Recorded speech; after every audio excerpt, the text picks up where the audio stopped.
आज मैं आपको एक मज़ेदार कहानी सुनाने जा रही हूँ जिसका शीर्षक है चतुरी चमार। तो चलिए शुरू करते हैं।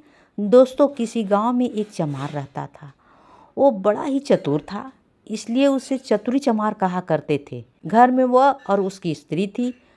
उनकी गुजर बसर जैसे तैसे होती थी, इससे वे लोग हैरान रहते थे। एक दिन चतुरी ने सोचा कि गांव में रहकर तो उसकी हालत सुधरने से रही, तब क्यों न वह कुछ दिनों के लिए शहर चला जाए और वहाँ से थोड़ी कमाई कर लाए। स्त्री ने सलाह की तो उसने भी उसे जाने की अनुमति दे दी। वह शहर पहुँच गए। मेहनती तो वह था ही, सूझबूझ उसमें खूब थी। कुछ ही दिनों में उसने 100 रुपये कमा लिए। इसके बाद वह गांव को रवाना हो गया। रास्ते में घना जंगल पड़ता था। जंगल में डाकू रहते थे। चतुरी ने मन ही मन कहा कि वह रुपये ले जाएगा तो डाकू छीन ले जाएंगे। उसने उपाय खोजा, एक घोड़ी खरीदी और कुछ रुपये जो बचे उसे घोड़ी के पूंछ में बांध करके चल दिया। देखते ही देखते डाकू ने उसे घेर लिया और बोले, बड़ी कमाई करके लाया है चतुरिया, ला निकाल रुपये। चतुरी ने कहा, रुपये मेरे पास कहाँ है, जो थे इससे यह घोड़ी खरीद लाया हूँ। इस घोड़ी की बड़ी ही करामात है, मुझे ये रोज़ 50 रुपये देती है। इतना कहकर उसने मारा पूंछ में डंडा कि खन खन खन खन करके 50 रुपये निकल पड़े। डाकुओं को सरदार ने बोला, सुन भाई, यह घोड़ी तुमने कितने में खरीदी है? चतुरी ने कहा, क्यों, उससे तुम्हें क्या मतलब? वह बोला, हमें रुपये नहीं चाहिए, यह घोड़ी ही दे दो। चतुरी ने गंभीरता से कहा, मैं ऐसा नहीं कर सकता, मेरी रोजी रोटी आमदनी बंद हो जाएगी। सरदार बोला, ये लो घोड़ी के दाम 100 रुपये। चतुरी ने और आग्रह करना ठीक नहीं समझा। रुपये लेकर घोड़ी उसे दे दिए और गांव की ओर चल पड़ा। घर जाकर सारा किस्सा अपनी पत्नी को सुना दिया। 2-4 दिन में डाकू यहाँ आए बिना नहीं रहेंगे, हमें तैयार रहना चाहिए। अगले दिन वह खरगोश के 2 बच्चे ले आए। एक उसने स्त्री को दिया और बोला, मैं रात को बाहर की कोठरी में बैठ जाया करूँगा, जैसे ही डाकू आएंगे इस खरगोश के बच्चे को यह कहकर छोड़ देना कि जाओ चतुर के बुला ले आओ, आगे मैं संभाल लूँगा, जाओ। डाकुओं का सरदार घोड़ी को लेकर अपने घर गया और रात को आंगन में खड़ा करके पूंछ में डंडा मारा और बोला, ला रुपये दे। रुपये कहाँ से आते? उसने कस कस कर कई डंडे पहले से पूंछ में मारे, फिर कमर में भी मार दिए। घोड़ी ने लीद गिरा दी और रुपये नहीं दिए। सरदार समझ गया कि चतुरी ने बदमाशी की है, पर उसने अपने साथियों से कुछ नहीं कहा। घोड़ी दूसरे के यहाँ गई, तीसरे के यहाँ गई, उसकी खूब मरम्मत हुई, पर रुपये बेचारी कहाँ से देती। चतुरी ने उन्हें मूर्ख बना दिया था, लेकिन इस बात को अपने साथी से कहे तो कैसे कहे, उसकी हंसाई जो होगी। आखिर 5वें डाकू के घर जाकर के घोड़ी ने अपना दम तोड़ दिया।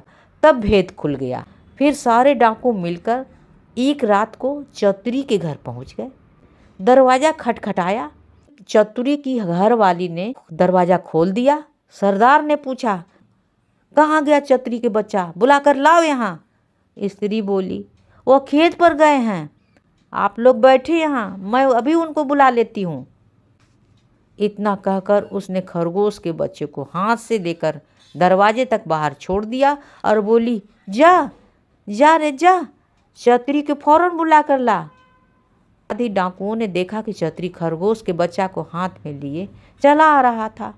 आते ही बोला, आप लोग ने मुझे बुलाया है? इसके पहुंचते ही मैं चला आया। वाह रे खरगोश! डाकू गुस्से में भरकर आए थे। खरगोश के देखते ही उनका गुस्सा फुर हो गया। सरदार ने अचरज भरकर पूछा, यह तुम्हारे पास पहुंचा कैसे? चतुरी बोला, यह तो उसकी तारीफ है, मैं 7वें आसमान पर भी होऊंगा तो वह हमें वहां से बुला सकता है। सरदार ने कहा, चतुरी, यह खरगोश हमें दे दो भाई, हम इसे ले जाएंगे। हम लोग इधर उधर घूमते रहते हैं और हमारी घरवाली परेशान रहती है, वो इसे भेजकर हमें बुला तो लेगी। बात तो सही है। दूसरे डाकू ने बोला, तूने हमारे साथ बड़ा धोखा किया है, रुपये ले आए और ऐसी घोड़ी दे आए कि जिसमें 1 पैसा भी नहीं दिया और मर गई। खैर, जो हुआ सो हुआ, अब इस खरगोश के दे दो। चतुरी ने बहुत मना किया कि हम खरगोश नहीं देंगे।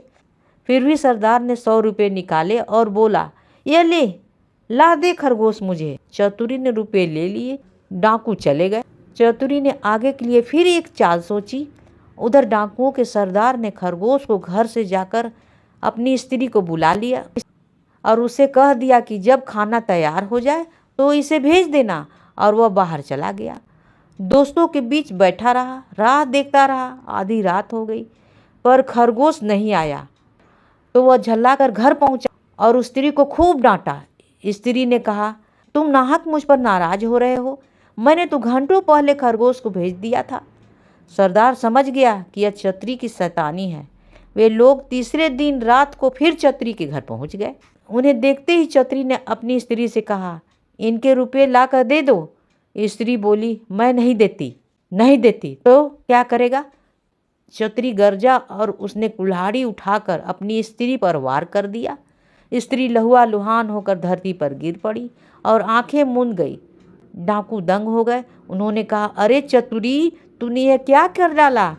चतुरी बोला, तुम लोग चिंता न करो, यह तो हम लोगों की रोज की बात है, मैं इसे अभी जिंदा किए देता हूँ। इतना कहकर वह अंदर गया और वहाँ से एक सारंगी उठा लाया। जैसे ही उसे बजाया कि स्त्री उठ खड़ी हुई। चतुरी ने उसे पहले से ही सिखा रखा था और खून दिखाने के लिए वैसा ही रंग तैयार कर लिया था। नाटक को असली समझकर डाकुओं का सरदार चकित रह गया। उसने कहा, चतुरी भैया, यह सारंगी तू मुझे दे दे।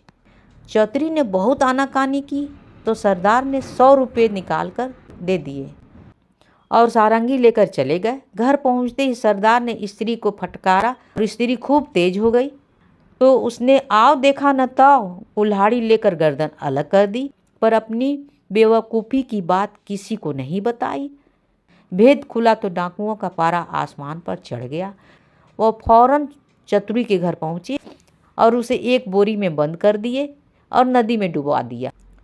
उसके जाते ही चतुरी चिल्लाया, मुझे नहीं करनी। संयोग से उसी समय एक ग्वाला अपनी गाय भैंस लेकर आया। उसने आवाज़ सुनी तो बोरी के पास गया। बोला, क्या बात है चतुरी, क्या बात है? चतुरी ने कहा, क्या बताऊं, राजा के लोग मेरे पीछे पड़े हैं कि राजकुमारी से विवाह कर लो, लेकिन मैं कैसे करूं? लड़की कानी है। यह लोग मुझे पकड़कर ब्याह करवाने ले जा रहे हैं। लेकिन ग्वाला बोला, मैं इस शादी के लिए तैयार हूँ, मैं इस लड़की से शादी करूँगा। इतना कहकर ग्वाले ने झटपट बोरी को खोलकर चतुरी को बाहर निकाल दिया और स्वयं बंद हो गया। चतुरी चमार गाय भैंस देकर खुशी खुशी घर लौट गया और अपनी स्त्री के साथ आनंद से रहने लगा। कहानी होती है समाप्त।